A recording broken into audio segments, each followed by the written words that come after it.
Choulin daf mem dalet amoud aleph, les deux dernières lignes. Upsukat agargeret. On a appris dans la Mishnah quels sont les problèmes qui pourraient engendrer la tréfoute de la bête.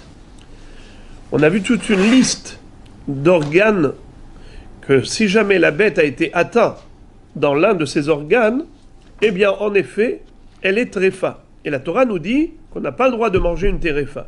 Basar basade terefa l'otochelu la kelev tashlichun oto.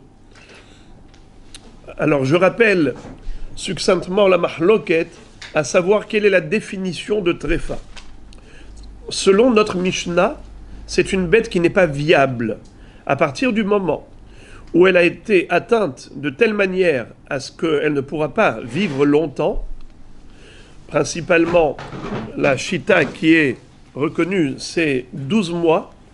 Si sa longévité ne peut pas dépasser 12 mois, c'est qu'elle est considérée morte vivante.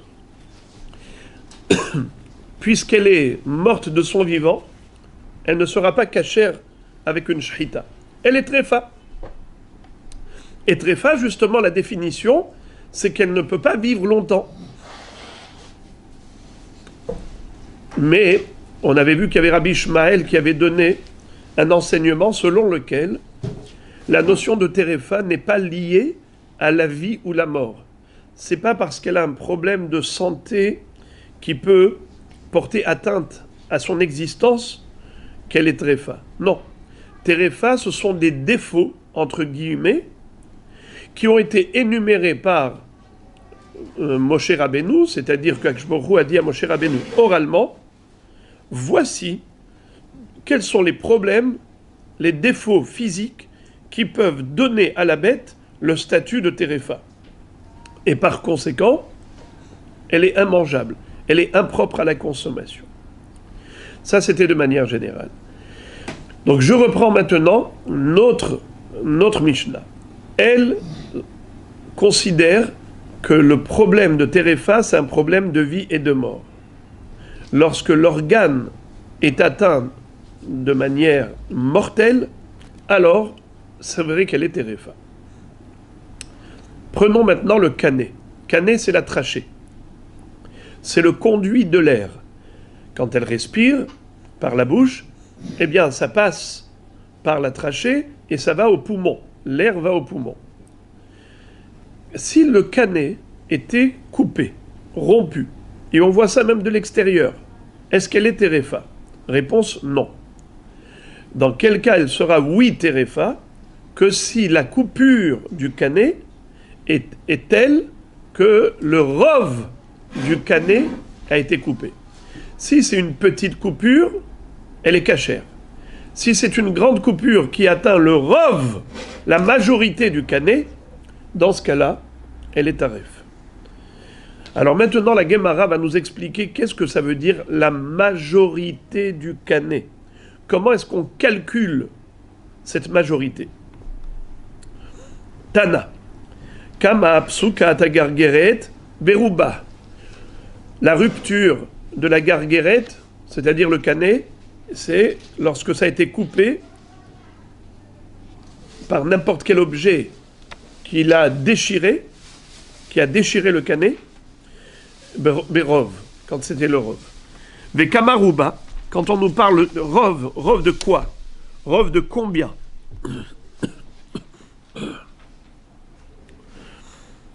Eh bien, rov ovia, ve'amrela, rov halala. Qu'est-ce que ça veut dire rov ovia ou rov halala? Le canet, c'est quoi le canet? C'est un conduit, un tuyau, qui est constitué de deux parties. Il y a la membrane qui est molle, et il y a des tabarotes qui sont faites comme du cartilage.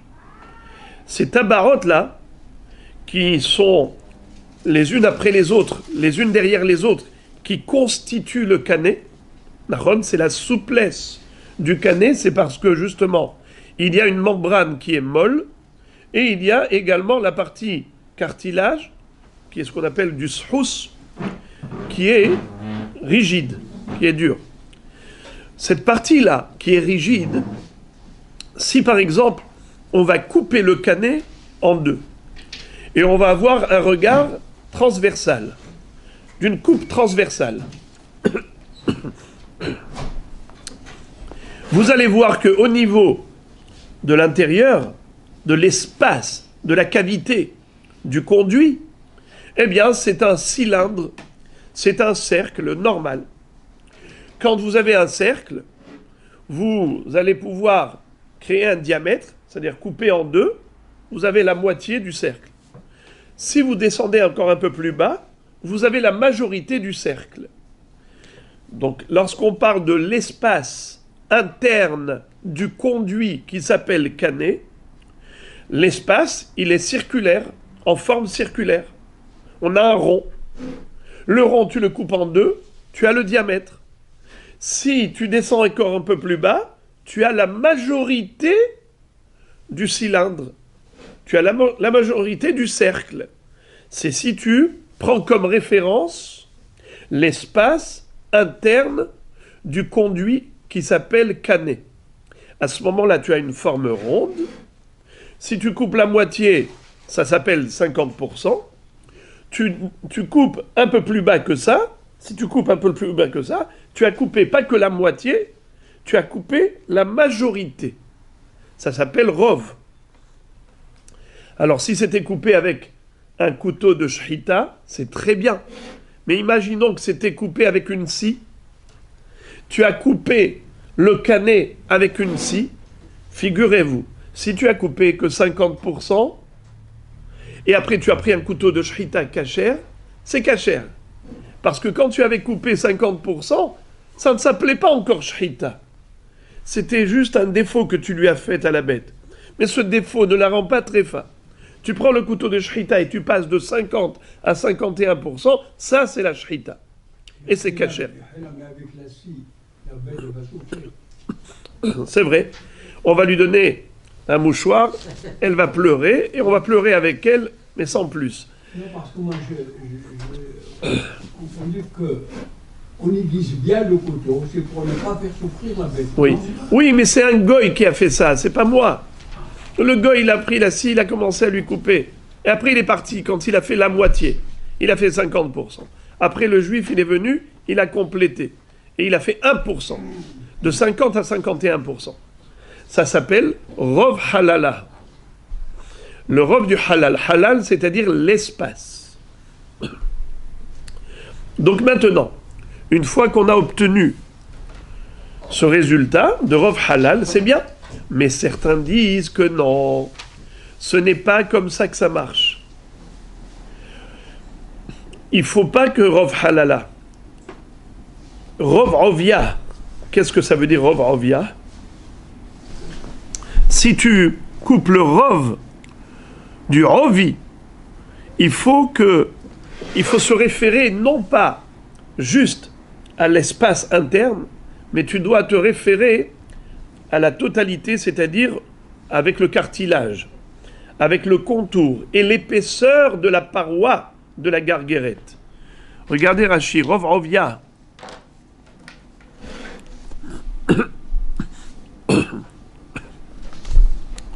יש אומרים רוב עובי הדופן, אף על פי שלא הגיע לחלל ושיבושו, דאם כן חמור הוא הקנה מן הוושת.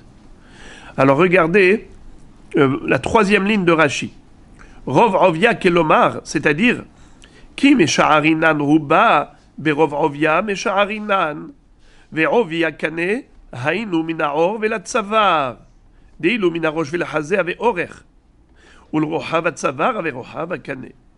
ולעובי הצוואר קרינמי עובי הקנה, בשיעור זה נמדד עובי התנוך, וקודם שיגיע לחצי חלל, הרוב עוביה עם הדפנות, והחלל מפני שדופן הקנה עב מלמעלה, ולצד הצוואר אינו אלא קרום דק. וסתמה כשנפסק הקנה מלמעלה למטה הוא נפסק, ומהנה עובי התנוך להשלומה לרובה, ובמיעוט התחתון Qu'est-ce que ça veut dire? Je voudrais vraiment que je puisse me faire comprendre, je l'espère, Be'ezrat Hashem.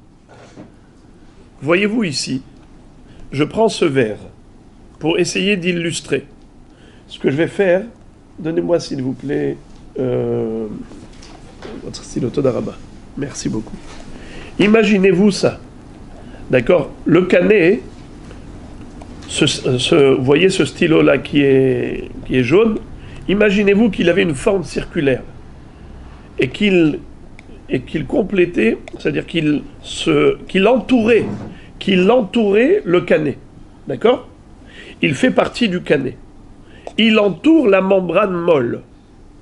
Donc on a maintenant un tuyau qui est circulaire, qui est entouré d'une membrane qui est molle, mais la partie...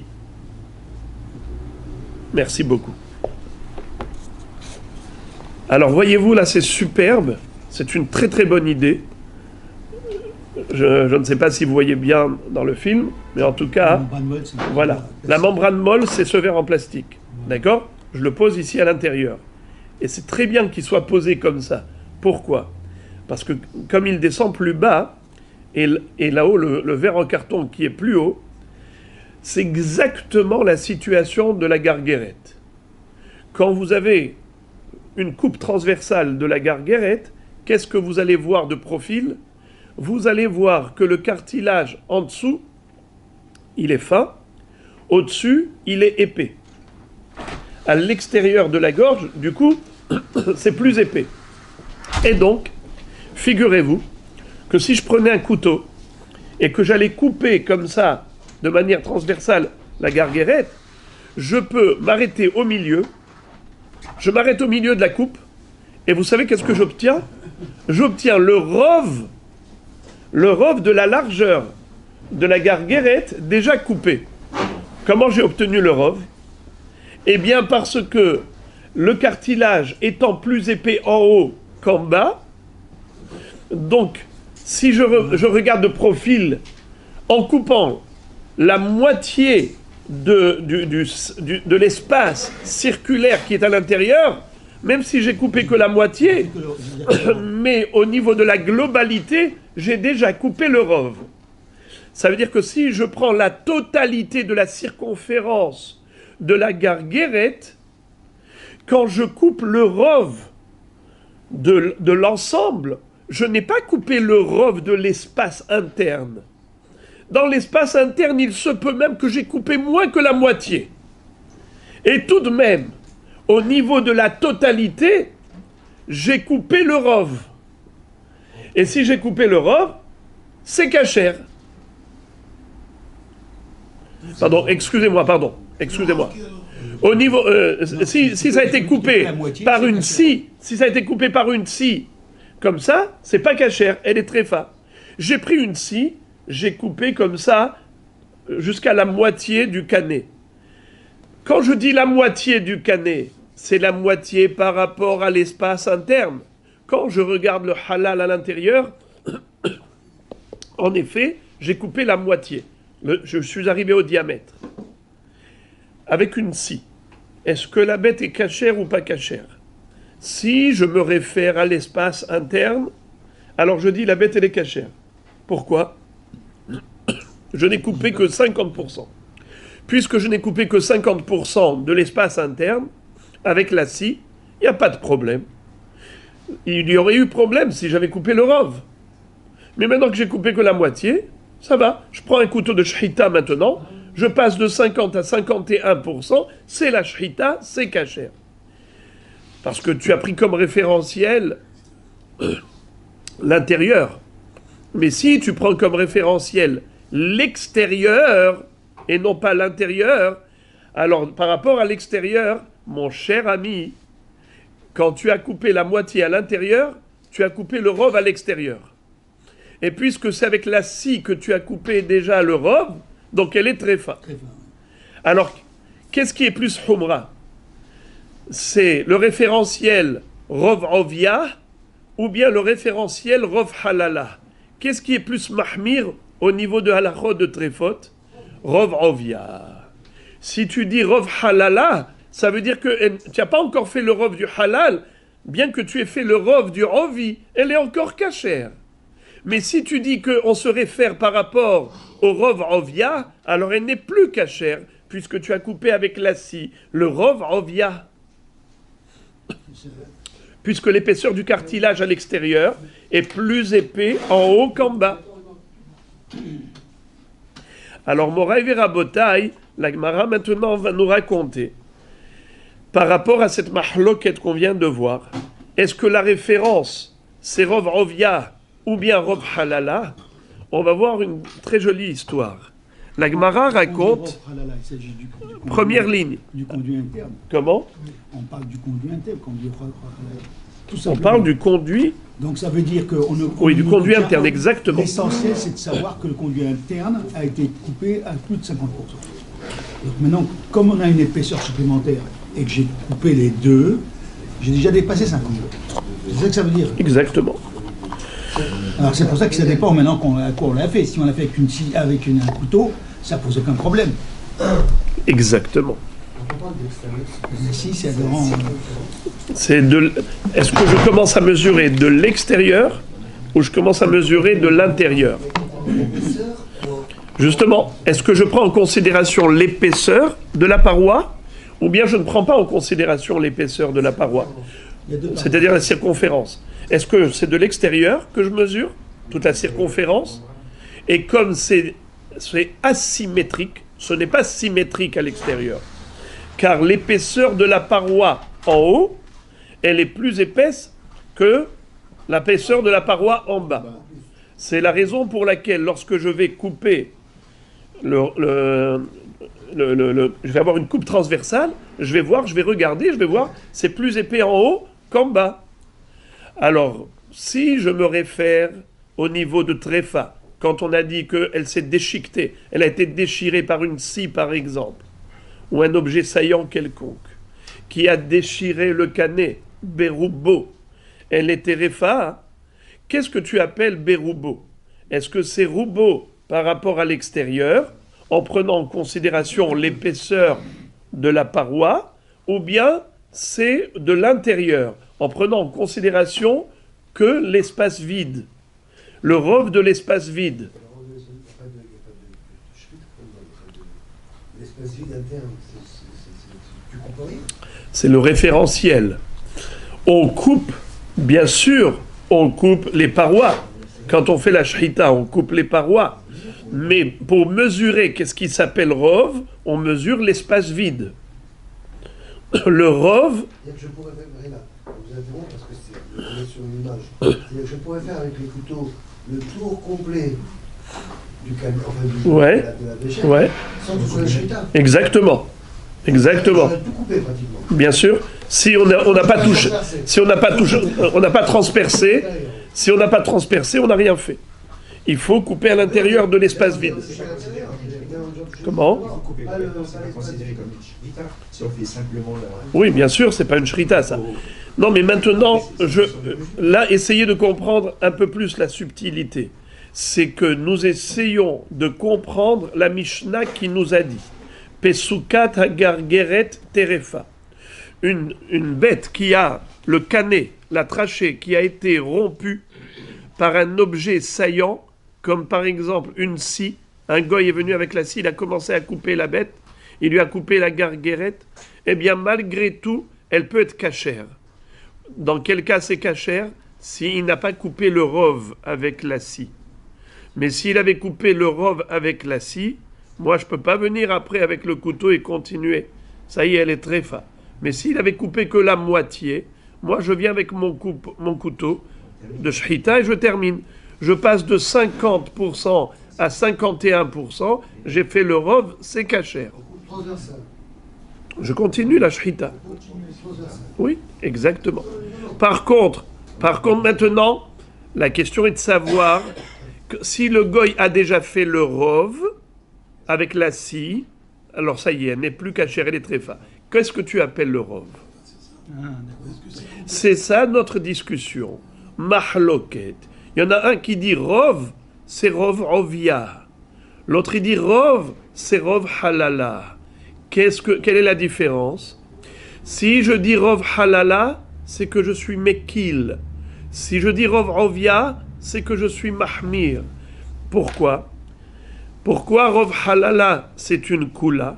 Parce que, en fait, quand tu prends que l'espace vide de l'intérieur qui s'appelle le Halal, c'est ça que tu prends comme référentiel. Alors ce n'est que si tu as coupé le Rov, 51% de ce Halal avec une si, là il est Terefa. Mais si tu n'as fait que 50% de ce Halal, elle est cachère. Et pourtant, si tu regardes de l'extérieur, de profil, tu vas voir qu'en effet, par rapport à la totalité, en prenant en considération même l'épaisseur des parois, si tu prends en considération l'épaisseur des parois, tu as déjà eu un rov. Car l'épaisseur des parois à l'extérieur, les parois externes, elles sont plus épaisses en haut qu'en bas. Et comme la scie est venue de par en haut, quand tu as fait 50% du halal, tu as fait le rov déjà de l'ensemble. Parce que si tu comptes à partir de l'extérieur, tu as déjà fait le rov. Pourquoi tu as déjà fait le rov? Parce que comme j'ai expliqué, c'est plus épais en haut, la paroi en haut, elle est plus épaisse en haut qu'en bas. Puisqu'elle est plus épaisse en haut qu'en bas, donc lorsque tu as coupé jusqu'à la moitié du halal, tu as fait en fait déjà le rov de la circonférence. Pourquoi? Parce que ici c'est plus épais en haut. Donc maintenant, si tu me dis que le rov se mesure par rapport à l'extérieur, alors dans ce cas-là, quand tu as coupé la moitié du halal, tu as déjà coupé le rov de l'ensemble. Si tu as fait le rov de l'ensemble, ben c'est taref. Mais si tu dis il ne faut pas prendre en considération l'épaisseur de la paroi, regarde l'intérieur, le halal, dans ce cas-là c'est encore cachère, puisque quand tu as coupé que la moitié du halal, c'est encore cachère et n'est pas tréfa. Elle aurait été tréfa que si le goy avec sa scie, il avait coupé le rov du halal. Voilà. Alors maintenant, on va s'arrêter là parce que sinon, on ne va pas bouger. Une question. Là, je comprends pas très bien parce que du côté cou du Tsava Rashi, il dit que c'est pas ici, c'est la partie fine. C'est pas la partie. Donc quand il fait la chita, il commence par la partie fine. Pourquoi on parle de robe de la membrane? Il y a la membrane, et il y a toute la structure qui est autour. Okay. Et quand on fait normalement une shrita, on la fait du côté cou. Or, du côté cou, c'est la partie fine. Non. C'est ce qu'il dit Rachid. Mais non. Ça, je ne comprends pas. Oui, parce que il dit comme ça, Ulsad, Sava, Reno, et la Krundak. Regardez dans le Rachid, il ne dit pas ça. Justement, c'est ça que je ne comprends pas. Alors. Vous lisez complètement parce que. Parce que vous lisez. Regardez, on va reprendre Rachid. Ouais. Jusqu'à là où il est bien marqué. Ve'ova kane ayilu mina o ulatsava. Dilu mina rosh ulchade ave orer rochav atzava ave rochav akane ul ovi atzava. Karinami ovi akane bishio zen imdad ovi atnour. C'est quoi ténour? Ténour, c'est le cartilage. Ouais. Le kodem shiagia le chatsi halal ave rob ovia. C'est ce qu'on vient de dire. Ça j'ai compris. Ima defano. והחלה מפני שדופן הקנה עב מלמעלה, du côté nuque, pas du côté cou. Or la shrita c'est du côté cou. Comment? Vous n'avez pas compris encore une fois, regardez. וקודם שיגיע לחצי החלל הווה רוב עוביה, עם הדפנות. עם הדפנות והחלל, מפני שדופן הקנה עב מלמעלה. Dofen à Canet, les parois du Canet, Av Milemala. Ben oui, mais Marla, ça veut dire quoi, Milemala? En haut? En haut, par rapport à. Non! Quand la bête, elle est allongée, avec la face vers le haut. C'est ça, donc. Et que vous prenez votre couteau. J'ai compris. C'est quand il faut être raisonné à l'envers. Voilà, bravo. Le cou vers le haut. Ah, c'est ça que je veux dire. Donc quand il dit le Marla du côté cou. Bravo. Sinon, on ne comprend pas. Exactement. Mais il dit ça va et là, Krumdak. Exactement. Du côté cou, ah oui, c'est l'inverse. L'inverse. Okay. Mais c'est pour ça que c'est pas évident, je veux dire. C'est vrai que c'est pas évident. Pour ça qu'on est là. Ça veut dire que le cartilage est plus épais côté cou que côté tête. Emet. Ah d'accord, ok. Il a fait. Non, ça se voit bien. Maintenant, il a fait classique, on comprend. Ok. Il n'est pas compris. Alors maintenant, les amis et les frères, on va raconter l'histoire de la Gemara. Regardez le dernier mot de la première ligne. Hahi pesukat agargeret deatai lekameh derav yati vekabadikla berov ovia amrou le Rav Kahana verav Assi le Rav limadtanu rabbenu berov halala. Qu'est-ce que ça veut dire? Il était une fois une bête qui a eu le cou déchiqueté. La pauvre, cette bête-là, avait une garguerette qui était psouka. Alors on a été posé la question à Rav. On a dit, Rav, est-ce que c'est cachère ou pas cachère? Yati vekabadikla berov ovia.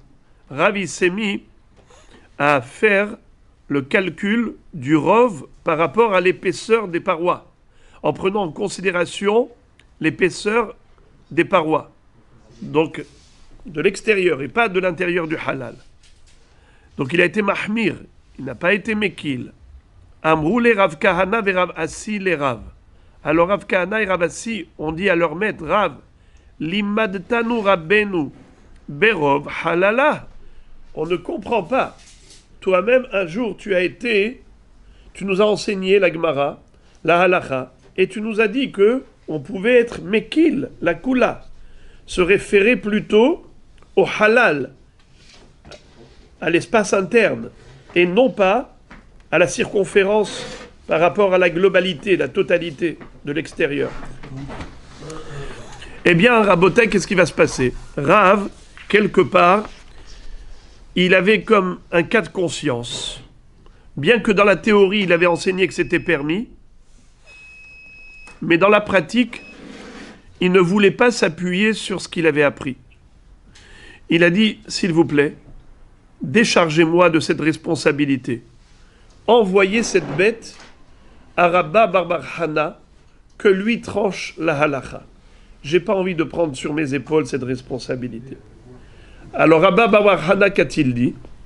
Il a dit c'est permis, parce qu'on va d'après le rov halala, et pas rov rovia, par rapport à l'intérieur et pas à l'extérieur. Et non seulement que Rabba Bar Hana a concrètement autorisé, mais en plus, Zavan Mina Bitle Sar Istere Pshite Bisra. C'est-à-dire qu'il a acheté lui-même de la viande chez ce boucher, et il a dit, Rabotai, je suis tellement sûr que c'est cachère, que moi-même je vais en acheter de cette viande. Vendez-moi-en. Il en a acheté pour 13 slaim. D'accord? Tlesar istere pshite. Istere pshite, c'est-à-dire des slaim de Médina, des pshutim, qui sont envers la soher. Bisra, bassar. Il a acheté du bassar. La Gemara pose la question, elle dit Ve'achi abidachi. Ve'atanya hacham shetime en havero rachai le taher. Asar en havero rachai le atir. Comment Rabba Bar Hana s'est permis d'autoriser cette bête à la consommation? Pourtant, Rav n'a pas autorisé. Nous avons une règle. Un hacham qui est osser, l'autre hacham n'a pas le droit d'être matir. Un hacham qui est métamé, l'autre hacham n'a pas le droit d'être métaher. Alors comment se fait-il que Rabba Bar Hana est autorisé? Comment? Si, c'était dans la ville de Rav. Je vous lis la raison pourquoi un hacham n'a pas le droit d'autoriser ce que le hacham précédent a interdit. Je vous lis. La seule possibilité d'autoriser ce que le premier hacham a interdit, c'est si le premier hacham a fait une erreur grave. Ça veut dire carrément il a oublié une halakha qui était claire et évidente. Une halakha qui est claire et évidente, qui est déjà écrite dans le Shulchan Aruch, eh bien lui, il a ignoré ça, il a oublié ça, on ne peut pas prendre en considération son erreur. Quand on parle d'erreur, on parle d'erreur de shikul ad-da'at. D'accord ? C'est-à-dire que tu peux dire comme ci, tu peux dire comme ça. Chaque opinion est défendable et discutable. Yesh mefarshim she'ata'am shel din ze ou sheyesh koach leoraato shel chacham le'achid ala davar tum'a ou isur mamash. Shavih haticha de isura ve'en koach lechacham acher levatel tum'a ou isur ze ela im ken ta'a rishon bidvar mishnah she'az lo hal davar mikoach psak klal. C'est-à-dire, certains veulent dire que la raison pour laquelle le deuxième hacham n'a pas le droit d'autoriser ce que le premier a interdit, c'est parce que nous considérons que même si, dans l'absolu, on pouvait autoriser, mais une fois qu'il a interdit, il a créé le issour. Le premier hacham a le pouvoir d'être posek, c'est toute la notion du psak halacha, que Akadosh Baruch Hu a accordé aux hachamim la possibilité de trancher la halacha, d'être posek une halacha. Ce koach-là fait que, même si dans l'absolu il n'y avait pas de issour, tu l'as créé ce issour. Sauf s'il se trompe totalement. Deuxième pirouche, deuxième raison que l'on donne pourquoi le deuxième hacham ne peut pas autoriser ce que le premier interdit.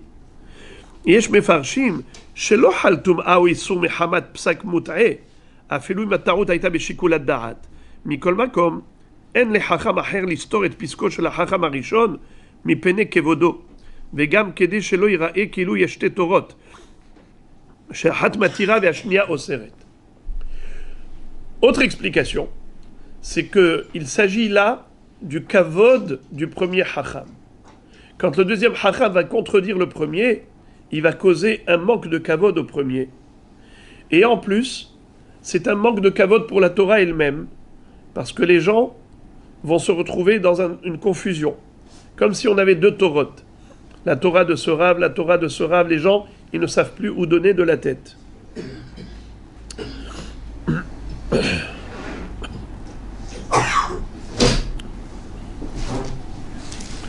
Alors la question se pose, comment Rabba bar Hana a autorisé ce que Rav n'a pas autorisé? Réponse. Sha'ane achad de Rav lo asar mitzar. Qu'est-ce que ça veut dire? Si Rav avait dit depuis le début interdit, je suis posek la halacha rov rovia, alors c'est vrai que Rabba bar Hana ne se serait pas permis d'autoriser. Mais là, Rav lui-même s'est abstenu de se prononcer. Il ne s'est pas prononcé. Il n'a pas voulu trancher justement. Il a dit, je ne veux pas interdire, mais je ne veux pas permettre non plus. Allez-y, posez la question à un autre Rav. Là, dans ce cas-là, c'est bon. Non, il ne va pas trancher. Il ne va pas trancher. Pourquoi? Mais Rav, il n'a pas la valeur d'un Tana. Expliquez-vous. Pourquoi il ne prend pas de décision d'un côté lui-même, d'un côté positif ou négatif, il laisse à d'autres le soin? Est-ce qu'il a déjà lui-même analysé la situation, il a trouvé une solution qui ne convient pas à tout le monde? Voilà pourquoi il délègue, mais quand il a délégué, est-ce qu'il est déjà jugé ou pas? Bravo. La réponse, c'est que il avait jugé, mais il est arrivé à un safek, un doute. Comme lui-même, il avait un doute, il s'est dit, je ne voudrais pas ni autoriser parce que c'est peut-être interdit, ni permettre parce que je ne veux pas interdire parce que c'est peut-être permis. Et je vais causer une perte d'argent à ce pauvre juif. C'est la raison pour laquelle il s'est abstenu de se prononcer. C'est brillant. Moi, je suis qu'un petit grain de ça par rapport à ces esprits qui ont réussi à faire ça et en prendre un petit peu. C'est comme ça qu'on apprend combien on ne sait pas. Grâce à l'étude, on apprend combien on ne sait pas. C'est que l'autre, c'est-à-dire reconnaître que l'autre aurait une vision de la chose plus pointue que lui, c'est ça que ça veut dire? Oui, il considérait que l'autre Rav avait une vision plus pointue. Ou alors que l'autre prendrait une décision que lui n'a pas voulu faire, en arrivant au même résultat. Oui, mais c'est que l'autre, il est plus convaincu. Vous savez que la réflexion, l'analyse, chacun a sa démarche intellectuelle. Et lorsqu'une personne arrive à un chemin sans issue, au niveau de sa réflexion, il peut parfois s'adresser à quelqu'un d'autre qui, lui, a eu une autre vision des choses, et par rapport à un autre angle de vue, il a vu les choses autrement. Est-ce que ce serait convaincre le premier? Oui, ça veut dire que c'est pas pour autant convaincre, c'est trancher, c'est prendre une décision. Ça veut dire que lorsque vous mettez sur la balance des arguments pour dire blanc, des arguments pour dire noir, à un moment donné, il faut prendre une décision. Alors, ton cœur, il penche vers où? Vers la droite ou vers la gauche? Il y en a un qui a son cœur qui balance, et l'autre, il bascule. C'est-à-dire que il arrive finalement à prendre une décision. Et il irait en fonction de la décision que celui aurait pris? Comment? Lui-même irait en fonction de la décision que... Peut-être oui, peut-être non. Il est peut-être pas forcément convaincu, mais au moins il y a quelqu'un qui a pris une décision. C'est comme juste pour remettre dans le contexte de la Gemara. C'est une personne qui a fait la shkita, d'accord, et elle sépare. Donc elle va avoir un rave et elle va avoir un autre rave. Elle n'a pas son propre rave. On est d'accord? Mais s'il a été voir son rave, c'est son propre rave qui lui a dit va voir l'autre rave. D'accord, on est d'accord qu'il peut aller le suivre parce que c'est son rave qui lui a dit. Exactement. D'accord. Mais maintenant il serait parti voir l'autre rave avant qui est plus expert dans la matière. Il lui aurait dit c'est cachère. Et s'il avait été voir son rave, peut-être il aurait dit c'est carré. Alors si c'est son rave de la ville, il est obligé de se soumettre au rave de sa ville. Mais si c'est pas le rave de sa ville, alors il peut aller voir un autre rave. S'il y a deux rabbanim de deux villes différentes. Moi je suis, par exemple, on prend 3 villes. Il y a Natania, Ashdod et Ashkelon. Moi je suis de Natania, je ne suis pas soumis au rave de Ashkelon, je ne suis pas soumis au rave de Ashdod. D'accord? Mais si le rave de Natania m'a dit je ne veux pas prendre position, je vais voir soit Ashkelon, soit Ashdod. Si on a deux dans la même ville. Qui sont en marloquette, alors à ce moment-là, il va falloir voir si c'est d'Oraïta, on est Mahmir, si c'est des Rabbanan, on est Mekil, ça fait que d'Oraïta, la Humra, ça fait que des Rabbanan, la Kula. Maintenant, si vous avez, parmi ces 2 Rabbanim de la ville, vous avez un Rav que vous suivez tout le temps, même la Kula, c'est Besséder. Même dans des Oraïta. Même des Oraïta. Si c'est votre Rav et que vous le suivez pour tout, ben la Humra, ben la Kula, alors dans ce cas-là, il n'y a pas de problème. On a appris ça hier. C'était la Gemara qui nous disait que Bet Shammai, Bet Hillel, ke Kulehon et ke Humrehon. Mais je veux dire, dans les Mishnayot, pourtant on a bien un Metaher, Metameh. Et alors? Quand les Tanaïm. Alors pourquoi, à ce moment-là, on pourrait dire pourquoi comme on a vu ici. Très jolie question, Rabbi Shimon Ayakar. Rabbi Shimon dit, pourtant on voit bien qu'il y a des mahloktot dans le Mishnayot. Un qui est Metaher, un qui est Metameh, un qui est Oser, un qui est Matir. Mais ce n'était pas par rapport à une histoire vécue. Ah. C'est dans la théorie. Dans la théorie, bien sûr qu'on est là pour étudier. Mais lorsqu'il s'agit de Maasé, que quelqu'un qui arrive avec une bête, il pose la question au Rav, il lui dit Assour, il n'a pas le droit d'aller chez ce Rav qui lui dise Moutar. L'autre Rav non plus n'a pas le droit de dire Moutar. On continue. La Gemara maintenant pose une autre question, toujours par rapport à cette histoire qui attire notre curiosité. Vekevan de oreba hacham, hechi achal mina, vehaktiva omar, aha Hashem Elokim, hine nafshi lo metuma'a, unvela utrefa lo achalti mine urai vad'ata, velo ba befi, besar pigul. On sait que le prophète Yechezkel a dit à Kadosh Baruch Hu, maître du monde, tu sais combien j'ai fait très attention à être mahmir sur beaucoup de choses. Je me suis abstenu de beaucoup de choses juste par peur de fauter. Et les comportements positifs de Yechezkel à Navi, ça devient un exemple, un modèle, une référence. Et par conséquent, un tzaddik comme Rabba Bar Hana, on présume que lui également avait adopté dans sa vie personnelle des comportements de Humra, n'est-ce pas? Comme le prophète Yechezkel. Et par conséquent, la Gemara va s'étonner en disant comment Rabba Bar Hana s'est autorisé de manger de la viande de cette bête comme ça, alors que le prophète Yechezkel se serait interdit une chose pareille. Où est-ce que nous voyons? Dans ce pasouk-là, qu'on vient de lire, La Gemara nous apporte des explications. Ça, on l'a déjà vu il y a quelques jours, vous vous rappelez. Hine nafshi lo metuma'a. Shelo irharti bayom, lavo lidetum'a balayla. C'est-à-dire, moi, je fais très attention pendant la journée de ne pas arriver à une tum'a la nuit. Je préservais mes pensées de toute immoralité de manière à ce que la nuit, je n'ai pas de pollution nocturne, perte de semences dans mon sommeil. Également, nevela ou trefa lo achalti. Je n'ai pas mangé de nevela et terefa. Mais c'est évident. Qui est-ce qui mange nevela ou trefa? Chez lo achalti besar koskos me'olam. Qu'est-ce que ça veut dire besar koskos? En araméen, c'est quoi kos? C'est faire shchita, couper.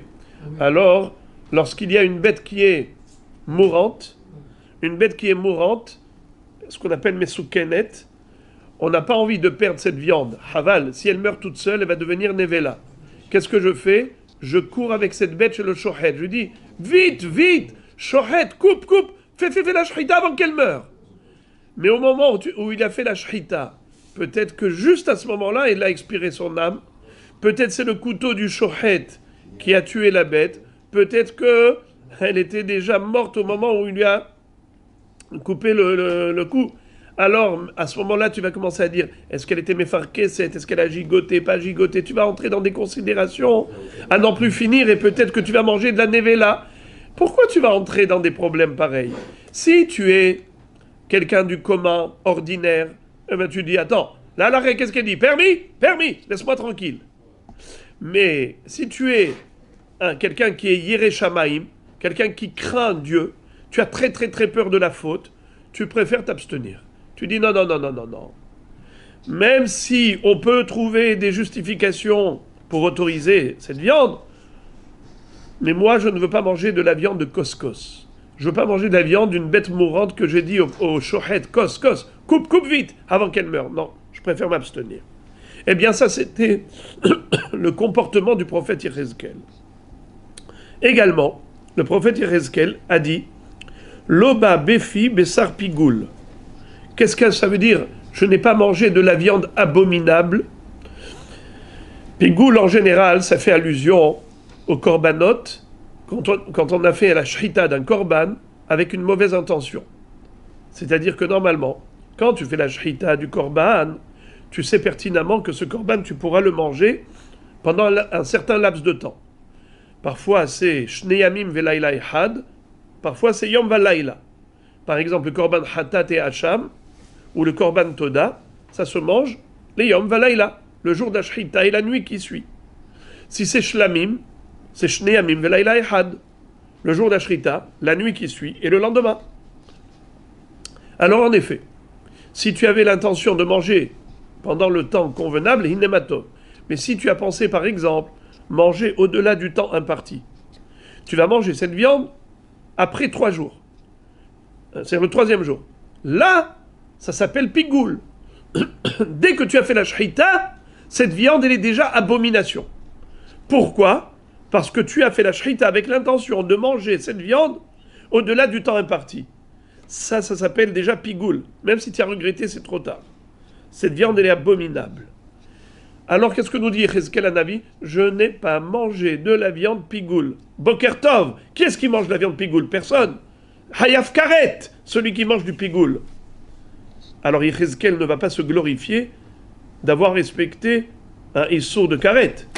Alors, il faisait allusion à un autre pigoul. Quoi?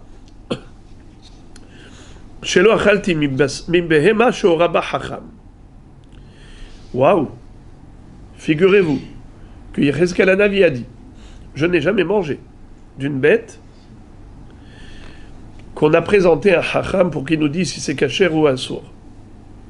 Parce que si déjà la question se pose, c'est qu'il y a un problème. S'il y a un problème, c'est qu'il y a un safek.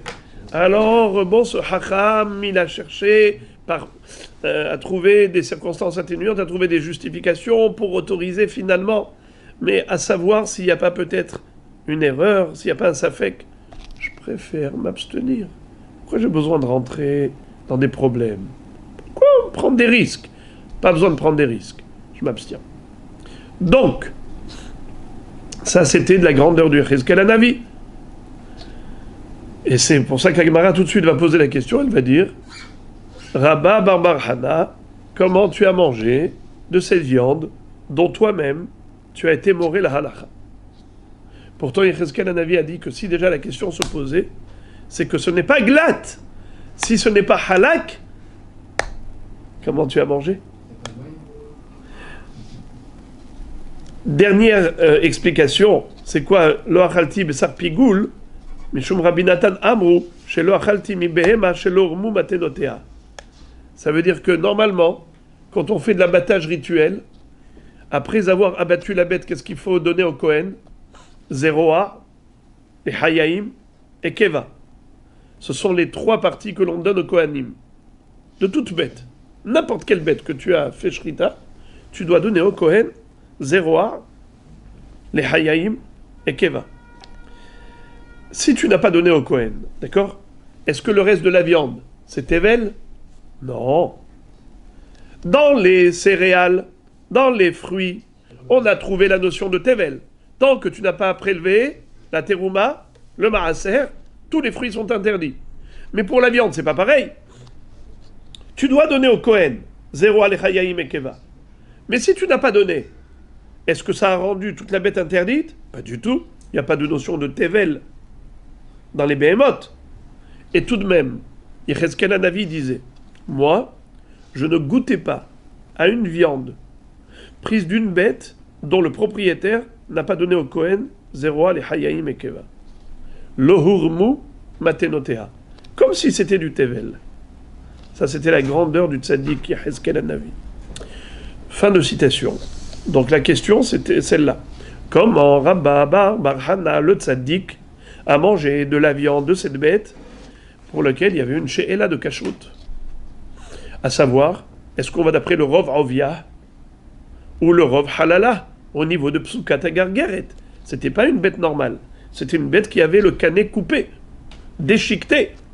Seulement, on s'est mis à mesurer. Pour que ce soit taref, trefa, il faut que ce soit le Rov. Est-ce que c'est le Rov Ovia ou Rov Halala? Rav lui-même se posait la question. Il n'arrivait pas à trancher.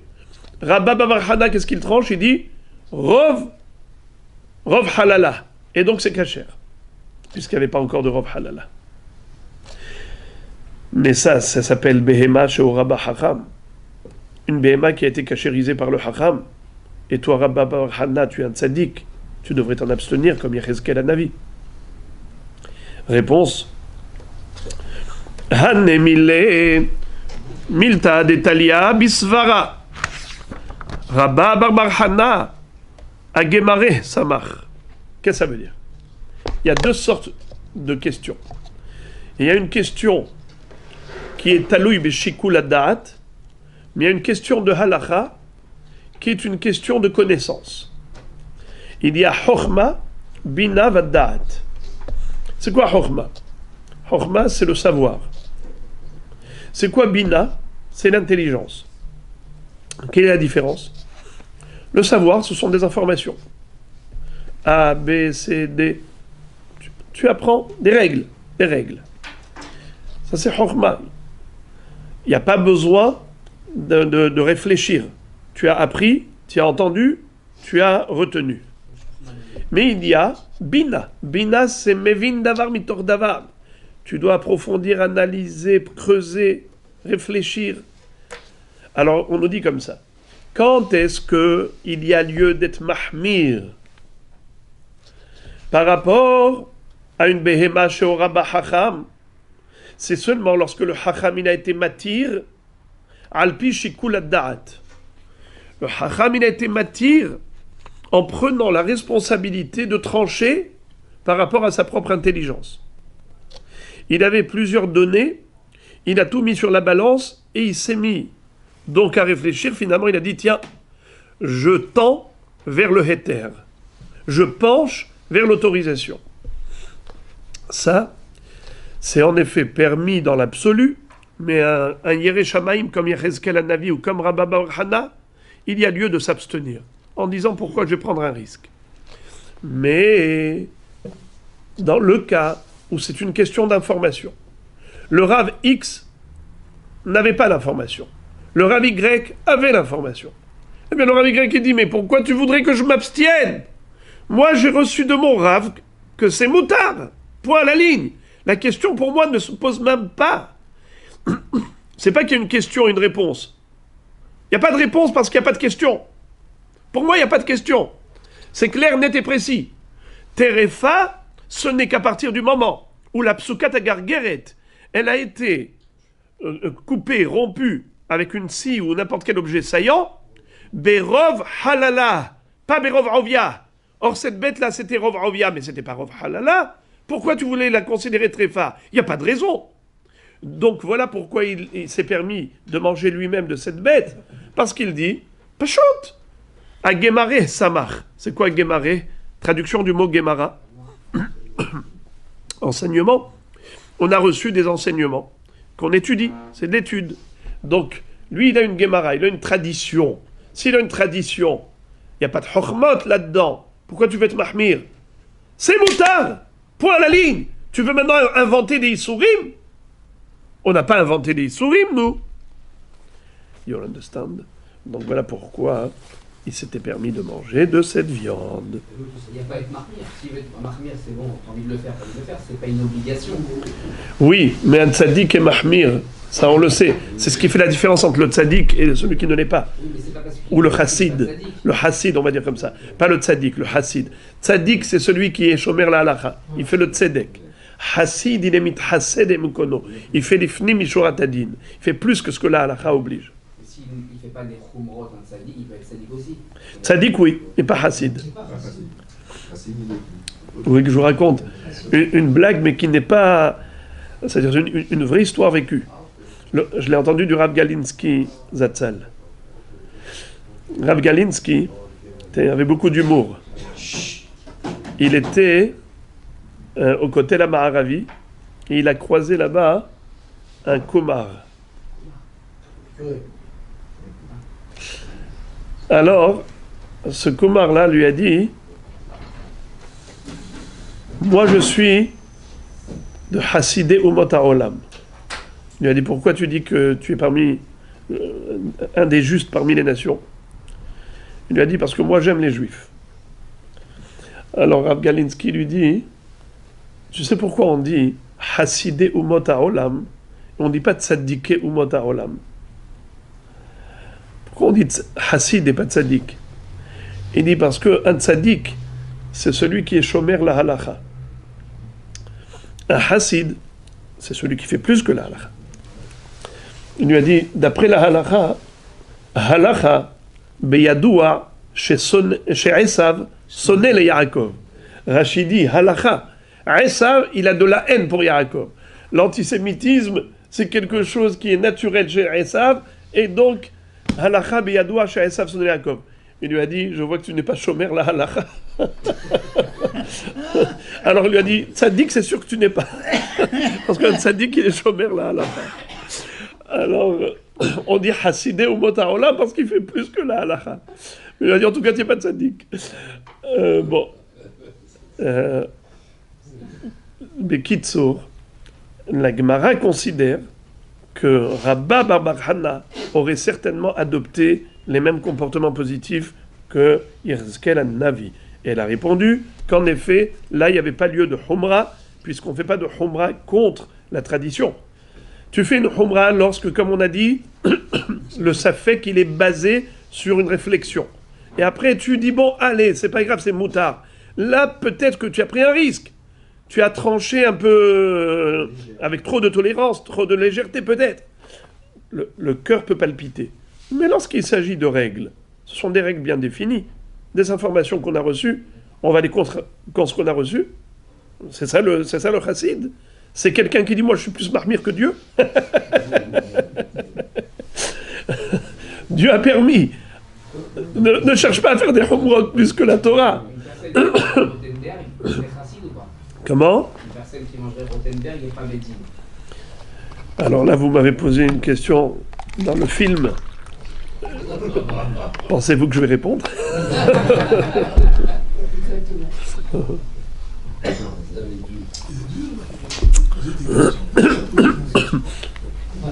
Ça, c'est... On peut voir en aparté, revoir la question. Alors, Vetipokle, Mishum Hashada, Detania, Dan et Adin, Hiyev, pardon, Dan et Adin, Vezika Vehiyev, Vetime Vetiher, Asar Veitir, Chen Aidim Sheidou, Kulam, Rashaim Likah, Aval Amru Hachamim, Archek Min HaKi'ur, ou Min Hadomelo. Qu'est-ce que ça veut dire?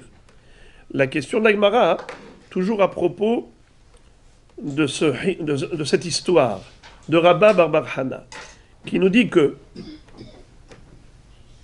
la Gemara nous raconte qu'il a acheté avec 13 slaim de la viande.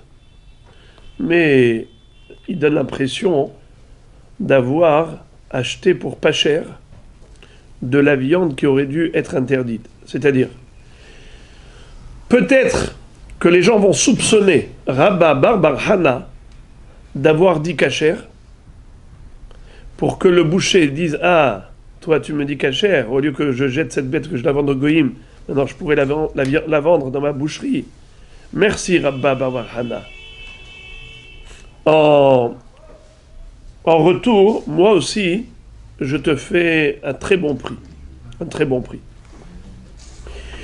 Et donc, il attire le soupçon. C'est la raison pour laquelle, d'ailleurs, qu'est-ce que nous dit la Braïta? Dan et Adin, Zika vehiyev, Time vetiher, Chenaïdim she'idou, ou bien Asar veitir, Chenaïdim she'idou, Kulam rasha'in likah, Avalamru hachamim, Hachek min haki'ur, min hadomelo. Dans l'absolu, même les Eidim qui ont témoigné sur quelque chose, et quelque part il y avait un intérêt, même un rave qui a été matir, quelque chose, et a priori il y a un intérêt, on ne craint pas l'intérêt. Ça veut dire, tu dis, tu as le droit d'acheter. Après que le Beddin a dit, sur la base de cette déposition, ou sur la base de ce psak halacha, permis, et l'Eredim, ou le rave qui a été matir, a le droit de manger de cela, a le droit d'acheter de cela, et il n'y a pas de problème. Mais malgré tout, Hachamim disent, ce n'est pas un comportement positif. Si tu veux être had ve halak, abstiens-toi d'acheter de cela. Pour pas que les gens te soupçonnent. Pour pas que les gens disent « Ah, on a compris l'histoire. C'est un micmac. Il y a eu une connivence là. Ils sont en connivence, le vendeur et l'acheteur là. Hein, tu as vu la viande qu'il lui a achetée parce qu'il lui a vendu à lui pas cher parce que il lui a permis, il lui a autorisé la bête. Archek min haki'ur. Éloigne-toi de la mocheté, de la laideur, c'est-à-dire éloigne-toi de quelque chose qui pourrait paraître comme sale. La Gemara répond Hanemile mide de masbin mishuma hacha mitkala mucha. Qu'est-ce que ça veut dire? Quand est-ce que l'on dit que il y a un risque de soupçon qui lui est fait pas cher? C'est lorsque le prix n'a pas été défini. Il n'y avait pas le cours du marché précis. Et que les prix étaient en fonction de certaines considérations et ont décidé de vendre à ce prix. Mais il n'y avait pas un prix défini au préalable. Là, on dit peut-être qu'il lui a fait pas cher parce qu'il a été matir et l'autre il a été matir pour qu'il lui fasse pas cher. Là, il y a un risque de soupçon. Mais dans le cas où il a payé le prix de kilo de viande tel qu'il est affiché à la boucherie, dans quel soupçon tu vas dire? Il lui a fait aucun prix, il a payé le prix du kilo. Il aurait pu acheter chez lui, il aurait pu acheter chez un autre. Donc là, il n'y a aucun risque de soupçon. Il vaut mieux envoyer sa femme que lui-même le rabbin. La Gemara dit ki ha de rabba sharat refata vezavan mina bisra amrale bat Rav Hizda abba shari bukhra velo zavan mine bisra. La Gemara, pour enfoncer le clou par rapport à cette réponse, elle dit en effet, il était une fois une histoire avec Rava. Vous savez que Rav a été marié à la fille de Rav Hasda. J'ouvre une parenthèse. Rav Hizda, il avait 2 élèves, Rava et Rami Bar Hama. Lorsque sa fille, qui était toute jeune, elle venait comme ça dans les bras de son père, pendant qu'il était en train d'enseigner la Torah à ses 2 élèves, elle était sur les genoux de son père. Son père lui dit, avec qui tu veux te marier? Avec celui-là ou celui-là? Elle a dit, avec les deux. Rava a dit, moi le dernier. Rami Bar Hama était le premier gendre de Rav Hizda. Il est niftar jeune. Et après, c'est Rava qui s'est marié avec elle. J'ouvre une parenthèse encore, plutôt dans la même parenthèse. La Gemara Brachot dans Perek Haroé nous parle des rêves. Et elle nous dit que tous les rêves se réalisent en fonction de l'interprétation. C'est pour ça qu'il faut toujours donner de bonnes interprétations aux rêves. Et la Gemara raconte que Abaye et Rava avaient eu les mêmes rêves. Ils avaient vu les mêmes psukim, ils avaient eu les mêmes visions. Et ils ont été se faire interpréter le rêve, chacun séparément, chez un homme qui s'appelait Bar Hedia. Il y en a un qui a payé, Abaye.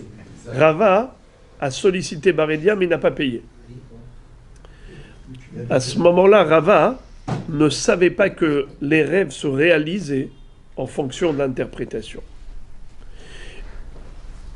Qu'est-ce qui s'est passé? Bar Hedia, cet homme mécréant, il a interprété les rêves de Abaye positivement, parce qu'il a payé, et les rêves de Rava négativement.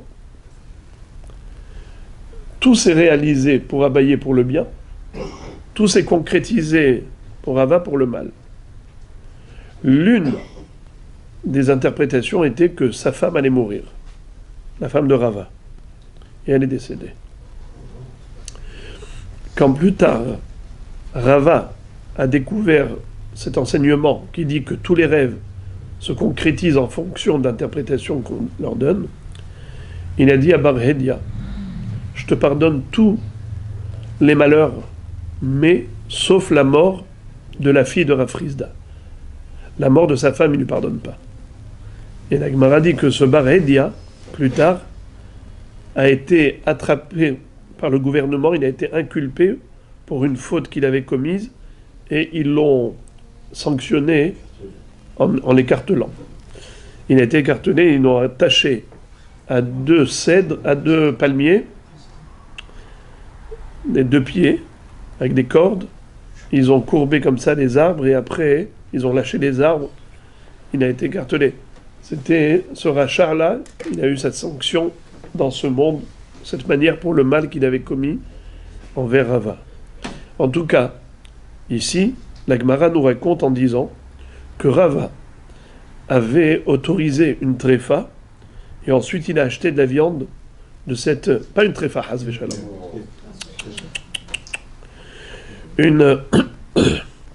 Une bête dont on a posé la question à Rava, est-ce qu'elle est tréfa ou pas? Et il a dit qu'elle n'est pas tréfa, il en a même acheté de cette viande. Et sa femme, la fille de Rav Hizda, c'est comme ça que la Gemara l'appelle. La Gemara dit, la fille de Rav Hizda lui a dit, mon papa, quand il autorisait un Bechor, à un Kohen, il n'achetait jamais de cette viande. C'est quoi l'histoire du Bechor au Kohen? Vous savez que, Kadesh Likol Bechor, quand on prend une bête qui est Bechor, on doit donner au Kohen. Qu'est-ce qu'il en fait? Il en fait un korban. Et il mange le reste de la viande. Tandis que s'il y a un défaut, qu'est-ce qu'il en fait le Kohen? 0 korban. Il garde pour lui et il mange. D'accord? Imaginez-vous que Rav Hizda a dit au Kohen, tu sais, cette bête-là, elle a un défaut. Ce défaut-là, c'est pas un moum provisoire, c'est un moum kavouar. Et par conséquent, il n'est pas sacrifiable. S'il n'est pas sacrifiable, il n'y a pas la gdusha de korban, tu peux le manger tranquille. Et quand il a fait la shrita, le Kohen du Bechor, Rav Hizda lui a dit, tu vends cette viande, tu veux m'en vendre? J'achète. Non, excusez-moi. Rav Hizda a dit au Kohen, il a dit, Rav Hizda voulait acheter parce que moi je vends cette viande. Il a dit non, puisque c'est moi qui te l'ai autorisé, je n'achète pas. Alors la Gemara raconte que la fille de Rav Hizda a dit à son mari, toi tu fais pas comme papa. Papa il s'abstenait. Quand il était posek halacha, il n'achetait pas cette viande, et toi tu vas acheter. Regardez sa réponse. Il lui dit, Amarla, Hanemile Bukhara, de Ashuma Mizdaban, Hacha, Matkela Muchach, Qu'est-ce que ça veut dire? Il lui dit, la différence entre le Bechor de ton papa et la viande de tréfa que, moi j'ai dit que c'est pas tréfa et que je me suis permis d'acheter, il y a une différence fondamentale. C'est que la viande que moi j'achète, elle est vendue à la boucherie au kilo. Il y a des prix définis. Un kilo, ça coûte 100 shekels. Tandis que ton père, il a acheté, et il a été matir Bouchera. C'est quoi Bouchera? Bechor en araméen. Le Bechor, quand on l'a autorisé au Kohen, parce qu'il y avait un moum, par exemple, il y avait un œil qui était crevé, par exemple, ouais, alors la bête, elle n'est pas sacrifiable, mais elle est cachère à la consommation. Il a dit, cette viande-là, on n'a pas le droit de la vendre à la boucherie avec des prix définis. On doit vendre à peu près, grosso modo. Combien tu me vends ce morceau-là? À peu près, allez, 300 shekels. Combien de kilos il y a? Mais j'ai pas pesé. C'est à vue d'œil. Pourquoi? Parce que la Torah nous dit que le Bechor, comme il était kadosh, c'est pas kavod de le vendre comme de la viande normale. Par respect, il faut l'acheter be'omed, be'shuma, et pas be'mitkela. Mitkala en araméen, si vous changez le tav, vous mettez un shin, ça fait mishkal. Le shin en araméen se transforme en tav. Mitkal. D'accord? Il dit, ma viande à moi, elle est vendue mitkal, mishkal, au poids, 1 kilo, 100 shekels. Donc il ne m'a fait aucune remise. Tandis qu'ici, ton père, pourquoi est-ce qu'il a été mahmir de ne pas acheter cette viande? Parce que cette viande-là, elle n'a pas de prix défini. C'est pas vendu au kilo. C'est à vue d'œil, beshouma, estimation, grosso modo. Là, les gens, ils peuvent soupçonner. Ils vont dire, ah, quel knounia, quel mikma qui a eu ici une magouille. Rav Hizda, il a dit au Kohen, allez, il y a un moum, tu peux manger le Bechor, parce qu'il savait que ensuite, le Kohen, qu'est-ce qu'il va lui faire? Il va lui vendre pas cher. Et pourquoi les gens peuvent soupçonner? Parce qu'il n'y a rien qui peut démontrer le contraire. Pourquoi rien ne peut démontrer le contraire? Parce qu'il n'y a pas de prix défini. On vend à vue d'œil. On vend à peu près. Donc dans l'à peu près, tu peux tout faire entrer dans l'à peu près. C'est à peu près. À peu près beaucoup. Ou à beaucoup près ou à peu près. Ça aide. Alors maintenant, il lui dit, Maïka, qu'est-ce que les gens vont me soupçonner? Que quoi? Mishum tsama Kol yoma tsama zabnuli. La seule chose qui reste à me soupçonner, c'est que 100 shekels pour 1 kilo de viande, vous avez 1 kilo de viande à 100 shekels, mais qui est de la bonne viande, et vous payez parfois 100 shekels pour de la mauvaise viande. Pourtant, les deux, ils ont payé 100 shekels. Mais le boucher, il aime bien ce monsieur. Il a des relations sympathiques avec lui. Celui-là, sa tête ne lui revient pas. Les deux, ils ont payé 100 shekels. L'un, il a une dafina, un délice, et l'autre, mskin, il se casse les dents. Pourquoi? Et pourtant, les deux, ils ont payé. Parce que celui-là, le boucher, il l'aime bien. L'autre, non. Ça veut dire que, qu'est-ce qu'on risque de me soupçonner? Que j'ai reçu un bon morceau? Non. Personne ne va me soupçonner de cela. Pourquoi? Parce que tout le monde sait que, Baruch Hashem, à chaque fois que je vais voir le boucher, il me donne un bon morceau. Donc, c'est pas parce qu'aujourd'hui, je lui ai dit que cette bête, qui risquait d'être taref, je lui ai dit que c'est cachère, qu'il m'a fait une faveur de plus. Non, il n'y a rien de plus que d'habitude. À propos d'un hacham, qui est Moré Halacha, la Gemara nous dit comme ça. Amar Rav Hizda, Ezeu Talmid Hacham, Zearo eterefa le'atzmo. Qu'est-ce que ça veut dire, Ezeu Talmid Hacham? Vous savez que un homme qui a perdu un objet, si jamais il le retrouve, si jamais ça a été trouvé par quelqu'un, pour récupérer, il faut qu'il donne des simanim. Si il donne des simanim, on lui rend.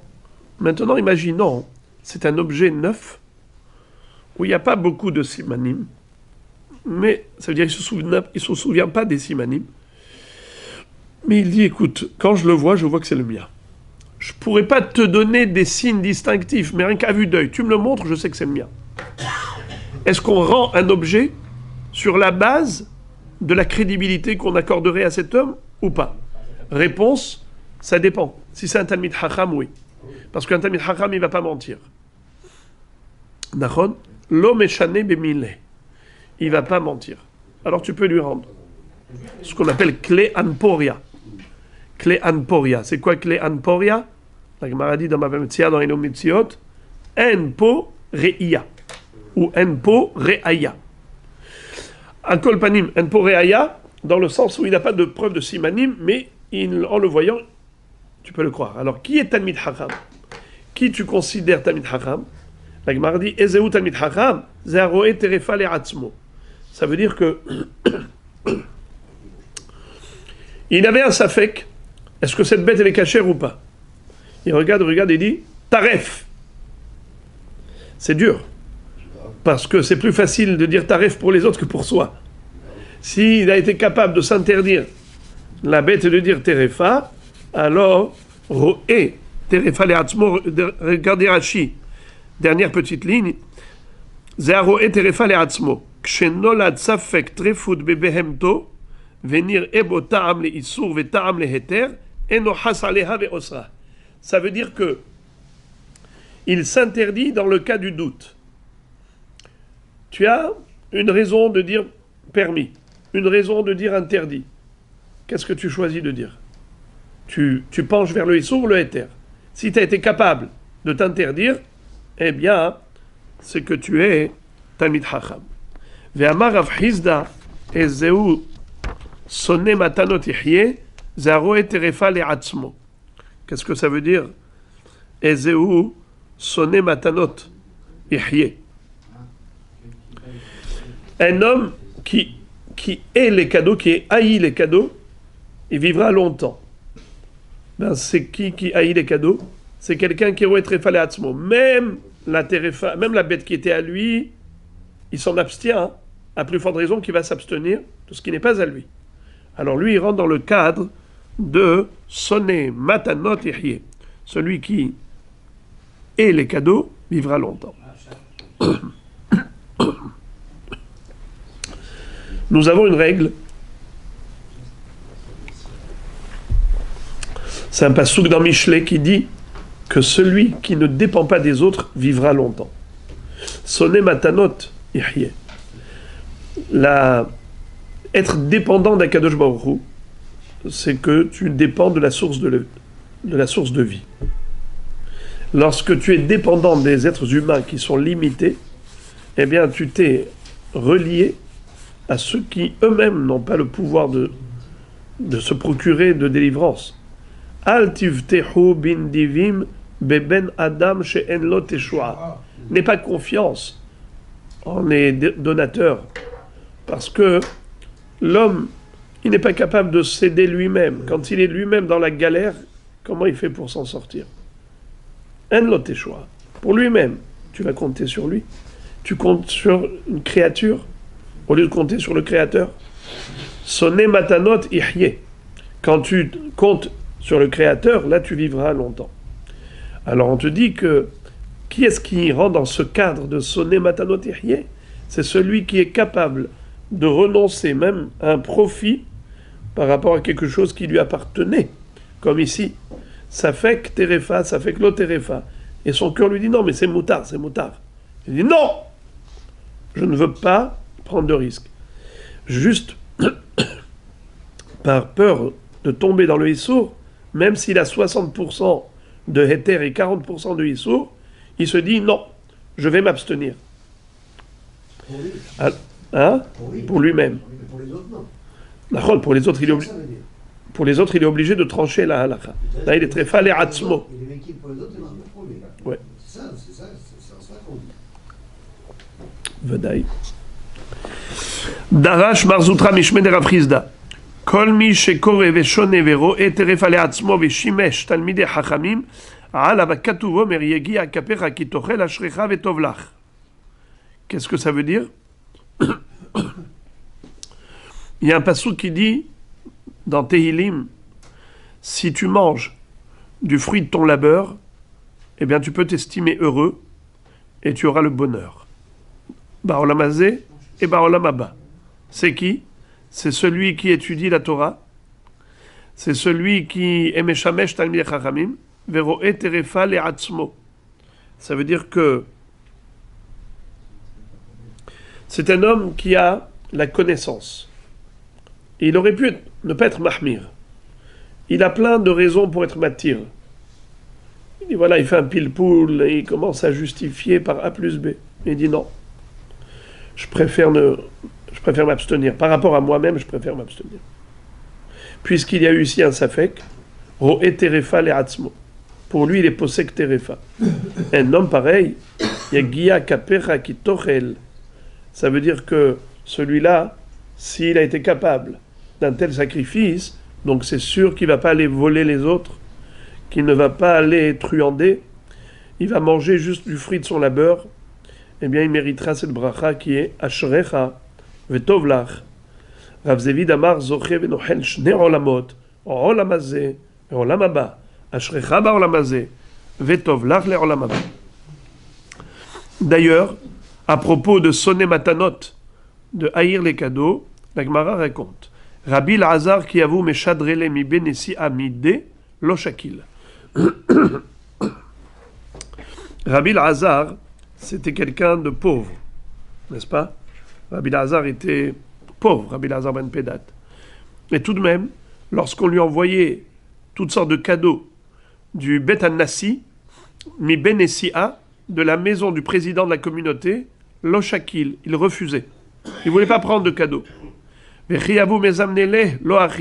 Lorsqu'on l'invitait à venir manger à la table du Nassi, il refusait. Amar, lo kabae mar de ehi, tirtiv sonne matanot ehye. Rabbi Lazar disait au Nassi, excusez-moi, vous m'invitez, vous voulez m'offrir des cadeaux. Pourquoi vous voulez pas que je vive longtemps? Sonne matanot ehye. Alors, si vous voulez que je vive longtemps, ne m'offrez pas de cadeaux. Rabbi Zera, qui avoue meshadre le lo shakil, qui avoue mes amnin le azil. Rabbi Zera, lui, d'une part, quand on lui offrait un cadeau, il refusait, mais lorsqu'on l'invitait, il venait à table.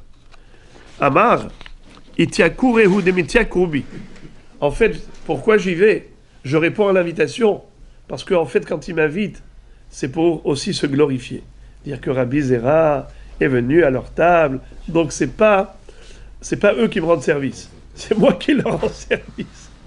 Ça veut dire que c'est extraordinaire. Parfois, tu dois réfléchir que en recevant, tu donnes. Si tu sais que ça fait plaisir à la personne. Alors c'est vrai que tu n'as pas envie, tu te dis, sonne matana terrier. Mais là, c'est toi qui donnes la matana. C'est un peu comme dit la Gemara dans Kiddushin, qu'une femme qui a offert un cadeau à un homme, elle peut être mitkadeshet si c'est un Adam Hashuv. Normalement, c'est l'homme qui doit donner la bague à la femme. C'est lui qui doit donner une valeur d'argent à la femme. Et pas l'inverse. C'est pas la femme qui donne la bague à l'homme. Je répète parce que les gens aujourd'hui, ils vous amènent 2 bagues sous la roupa, comme chez les autres. C'est pas la femme qui donne à l'homme. Moi, je leur dis en général, quand ils apportent ça, gardez ça pour le soir à la maison.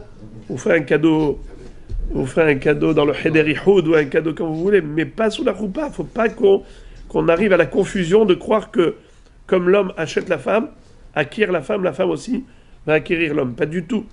Qui kah ish isha. Le kiddushin se fait dans ce sens. Donc c'est à l'homme de donner l'argent ou la bague, et pas l'inverse. Maintenant, quel est le din? Si c'est la femme qui a donné la bague à l'homme, elle lui dit Ani mekudeshet lecha, ou bien Are ata mekudashli, c'est 0, c'est nul. Parfois ça marche. Comment? Si l'homme est un homme important. Je prends un exemple. C'est un président, c'est le Rosh HaMemshala, Premier ministre. Il y a une jeune fille qui vient, qui lui donne un cadeau. C'est pour qui le kavod? C'est pour qui le cadeau? Le cadeau, c'est parce que le Rosh HaMemshala a reçu le cadeau, ou bien c'est elle qui a reçu le cadeau, c'est-à-dire qu'elle a reçu la gloire que le Rosh HaMemshala ait accepté son cadeau. C'est ce qu'on appelle pour l'étiquette, et pas pour l'homme. Exactement. Donc pour l'étiquette, elle a reçu une étiquette extraordinaire. Cette étiquette, elle coûte combien? Eh bien, elle aurait été capable de payer quelqu'un pour convaincre le Rosh HaMemshala d'accepter son cadeau. Ça coûte combien? Elle aurait été prête à payer combien? 500 shekels par exemple. Oui? Elle dit, vas-y, va lui dire. Même une prouta, ça suffit. Elle aurait payé une prouta à quelqu'un pour qu'il aille dire Rosh Hashanah accepte son cadeau. Donc maintenant, quand le Rosh Hashanah il accepte son cadeat, il peut lui dire Hareat mekudesh et li bahana'a. Tu es mekudesh avec le profit que tu as eu que j'ai accepté ton cadeau. C'est ce qu'on appelle dans la Gemara Adam Hashuv. Eh bien, c'est ce que disait Rabbi Zera. En fait, je vais chez eux parce que c'est pas eux qui me donnent, c'est moi qui leur donne cette gloire de dire que Rabbi Zera était à leur table. Alors on va s'arrêter là pour le Daf Mem Dalet. Vous avez vu au début, il n'avait pas profité des deux. Comment? Il avait peur que c'est dangereux de